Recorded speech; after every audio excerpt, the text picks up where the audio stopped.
उपासना गोस्वामी जी। राधे राधे महाराज जी। महाराज जी, मुझे ऐसा लगता है कि मेरा कोई मित्र नहीं है।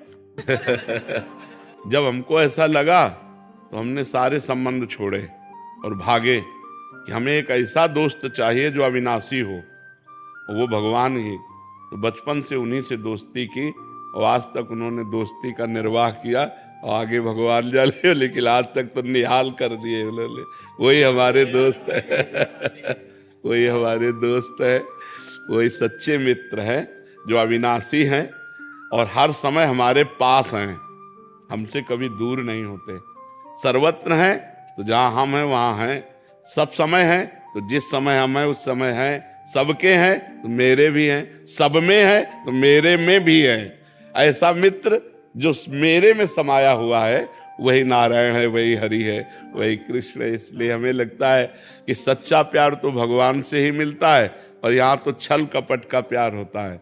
आपसे अच्छा कोई तो दूसरा उससे लुभायमान हो जाएगा, फिर तीसरे से लुभायमान हो जाएगा, लेकिन कोई हमें प्यार करे नहीं। अपने लिए हमें प्यार कर सकता है, अपने लिए हमें प्यार कर सकता है, लेकिन हमारे लिए हमें प्यार तो केवल भगवान ही कर सकते हैं, दूसरा नहीं कर सकता है।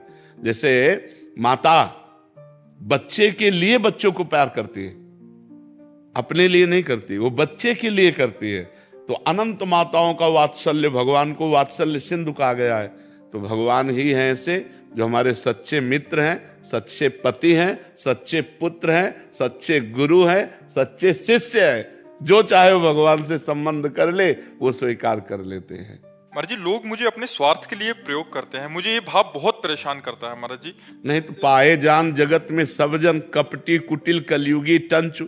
जगत में तो इसी का राज्य है, स्वार्थ कपट छल, इसी से तो माया अपना राज्य चला रही है। अगर स्वार्थ ना हो, कपट ना हो, छल ना हो, झूठ ना हो, माया कहाँ? सच्चिदानंद भगवान का खेल आ जाए।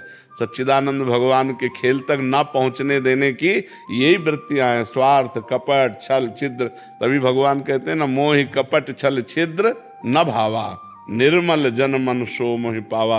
वो यहाँ कहाँ मिलेगा? वो तो भजन करने वालों में निर्मल मन होता है, नहीं तो छली कपटी स्वार्थी आपसे बहुत प्यार की बात करेंगे, आपको लगेगा ये मेरे ऊपर जीवन बलिहार कर रहे हैं, लेकिन वो सिर्फ अपने स्वार्थ की पूर्ति करना चाहता है, वो अपनी वासना की पूर्ति करना चाहता है, इसलिए कुछ भी कह सकता है लेकिन प्यार नहीं करता। प्यार तो सिर्फ भगवान करते हैं और सच्चा प्यार भगवान करते हैं और सदा प्यार भगवान करते हैं। ये संसार में नहीं मिलेगा, सच्चा सदा ये केवल भगवान से ही मिलेगा। आप करके देख लो, जब हार जाना तो हमारे श्री कृष्ण को अपना यार बना लेना, बस निर्वाह हो जाएगी। सौरभ जी कनाडा से। राधे राधे। राधे राधे महाराज जी। महाराज जी, जब व्यक्ति अधर्मी होकर चलता है तब लोग उस पर आसानी से विश्वास कर लेते हैं, पर जब वही व्यक्ति धर्म के पथ पर निष्काम भाव से चलना शुरू करता है तो उसकी नहीं है, आपका गलत अनुभव है। ऐसा नहीं है कि अधर्म से चलता है, अधर्म से चलता है तो लोग उस पर विश्वास कर लेते हैं, ऐसा कैसे बात है? ऐसा नहीं है। और धर्म से चलता है तो विश्वास नहीं करते। अगर ऐसी आपकी बात सिद्ध होती तो आप हमारे पास बैठे क्यों हैं? आप विचार करो। आप हमारे पास आए क्यों हैं? एक विश्वास आपको लाया है कि ये धर्मात्मा है, ये संत हैं, ये महात्मा है, ये जो कुछ बोलेंगे वो सत्य बोलेंगे, हितकर बोलेंगे, तो आप विश्वास करके आए ना, तो आपकी बात गलत हो गई। हाँ, ऐसा जरूर है समाज में कि जैसे एक गंगा नहा के आ रहा है, तीर्थ याटन करके आ रहा है, तो हमारी समाज उसको आदर नहीं देगी। आओ आओ देखो गंगा नहा के आ रहे हैं, देखो तीर्थ याटन करके आ रहे। तुम्हारे कहने का मतलब हम समझ रहे हैं, पर ऐसा बात नहीं, ये सिद्ध बात नहीं है, ये छली कपटियों की बातें हैं, ये प्रपंच की बातें हैं। सत्य बात तो है कि धर्मात्मा का ही आदर होता है और धर्मात्मा पर ही विश्वास किया जाता है, छली कपटी पर विश्वास नहीं किया जाता। जो उसका आदर कर रहा है वही उस पर विश्वास भी नहीं कर रहा कि दुष्ट आदमी हम पर भी हमला कर सकता है, उस पर विश्वास। लेकिन संत पर देखो, इनसे कारज की हानि नहीं हो सकती। ये संत हैं, जो कह रहे हैं वो सत्य बात कह रहे हैं, ये विश्वास मान के हजारों लाखों लोग तो संतों की बातें सुनते हैं। समझो यार, है आपकी बात। अभिषेक जी नोएडा से। राधे राधे महाराज जी। महाराज जी, ऐसा कौन सा मार्ग है जिससे अपनी आत्मा को भी मोक्ष मिले और दूसरों की भी मदद कर सकें? परमात्मा तक पहुंचने भगवान की शरणागति।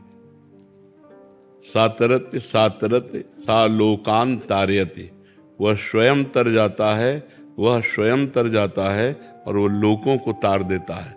मम भक्ति युक्तो भुवनम पुनातु, जो मेरी भक्ति से युक्त हो जाता है वो लोक के लोक को पावन करने की सामर्थ्य रखता है।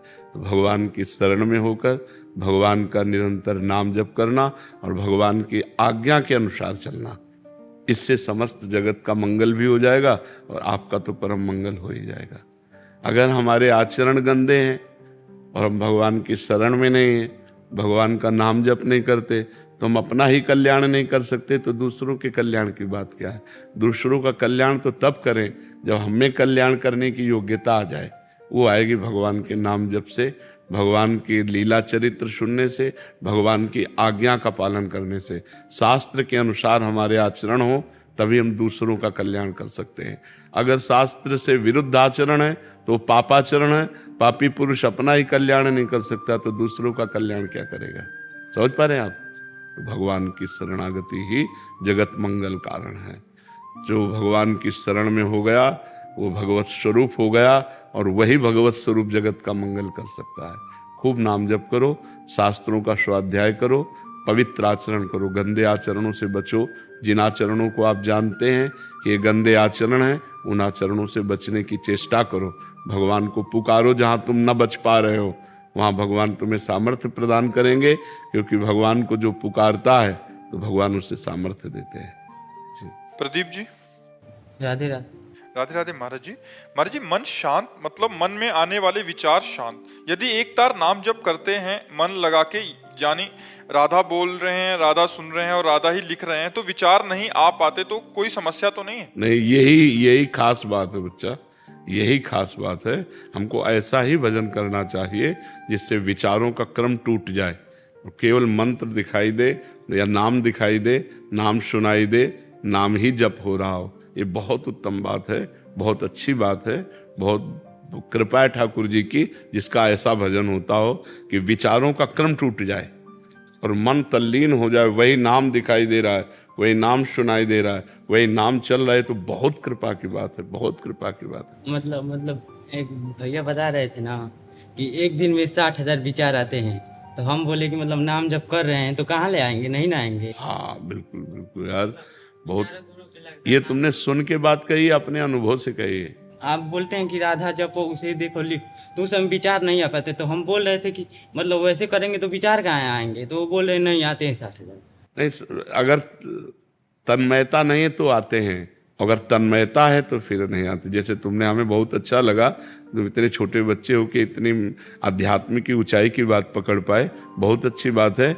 जो तन्मयता पूर्वक भजन करता है उसको नहीं आते, और जो चंचलता बनी रहती है तब फिर वो आते रहते हैं। विचारों को काटते लगातार नाम जप करते। हाँ, विचारों को पढ़ाई कर रहे हैं तो मतलब मन लगा के विचारों को आने के समय ना दे, जब खाली रहे तो फिर। हाँ, अगर अंतराय बना रहेगा तो उसमें विचार आ जाएंगे, और अगर तदात्मता बनी रही, निरंतरता बनी रही, तो विचार आने में फिर कठिनता होगी, तो वो मन लग जाएगा नाम में। मतलब विचारों को रोक दे, राधा नाम जपे, पढ़ाई। हाँ, पढ़ाई करे, बिल्कुल, बहुत सुंदर बात, बहुत सुंदर बात। अक्षय जी जम्मू से। राधे राधे गुरु जी। महाराज जी, मैं छोटे बच्चों एवं लोगों को जब बिना पादुकाओं के चलते देखती हूँ तो उन्हें गर्मी से बचने के लिए पादुकाओं प्रदान करने का प्रयास करती हूँ। महाराज जी, इनका ये कहना कि बट कुछ लोग कहते हैं कि खान पान की सामग्रियां ही प्रदान करनी चाहिए, क्योंकि हम देंगे तो आगे हमें वो प्रदान करेंगे। नहीं नहीं, ऐसा उसमें नहीं। तो जूता दोगे तो जूता ही मिलेगा।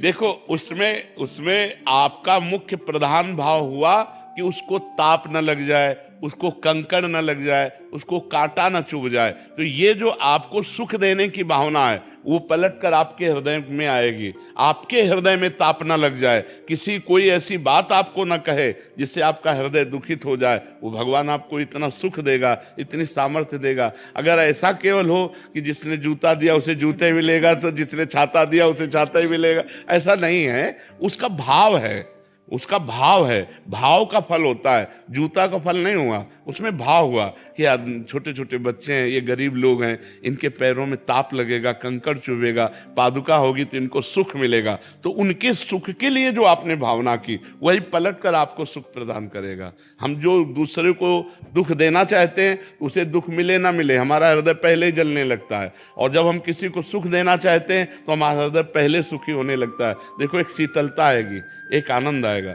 हम तो कहते हैं कि एक दिन अच्छा भोजन पा के आप देखो और एक दिन अपने हिस्से का भोजन किसी भूखे को पवा के देखो, फिर देखो दोनों में स्वाद किस में आता है। तो जब कोई भूखा भरपेट भोजन पाएगा ना तो आपका हृदय शीतल हो जाएगा। कभी भोजन पाने से आपका हृदय वैसा नहीं होगा जैसा किसी भूखे को भोजन पवा देने से होगा। सर्दी में कोई कांप रहा है, अपनी शाल उतार करके उसको उड़ा के देखो तो आपका हृदय एक महान हो जाएगा, एक शीतलता आएगी, आपके हृदय में एक आनंद आएगा। तो ये परोपकार की भावना, परहित सरिस धर्म नहीं भाई, पर पीड़ा सम नहीं अधमाई। तो ये सिद्धांत गलत है कि जो देंगे वही मिलेगा, ऐसा भाव नहीं है। आप जो दे रहे हैं उसमें जो भाव है, नहीं, बीमार को सुख देने की भावना है कि उसका रोग निवृत्त हो जाए और वो सुखी हो जाए, तो वो भावना लौटकर आपके अंदर आएगी और आपको सुखी कर देगी। बात ऐसा है। नहीं तो मान लो हम किसी को रुपया दे रहे हैं तो रुपया थोड़ी केवल मिलेगा, उसका परिणाम मिलेगा। रुपये का परिणाम, हमने रुपया दिया कि यज्ञ हो जाए, भगवान का यश हो जाए, या गौ सेवा हो जाए, या संत सेवा हो जाए, तो उसका परिणाम मिलेगा।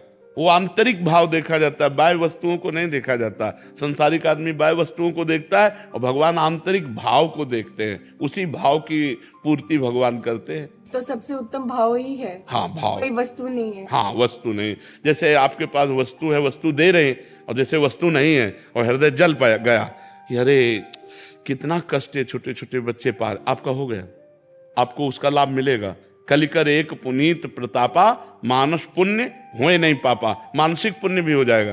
काश हमारे पास पैसा होता, मैं सबको जूते खरीद के देती, काश मेरे पास पैसा होता तो मैं सबको स्वस्थ देखती, सबको कपड़ा पहनाती, सब, ये पुण्य मिलेगा, इससे आपका लाभ बनेगा, आपकी भावना महान बनेगी और आपको इसका परिणाम आगे मिलेगा। देने पर जो लाभ मिलता है वही ना देने पर भी लाभ मिलेगा, केवल भावना करने मात्र से, भाव से ही तो सारी बात बनती है जी।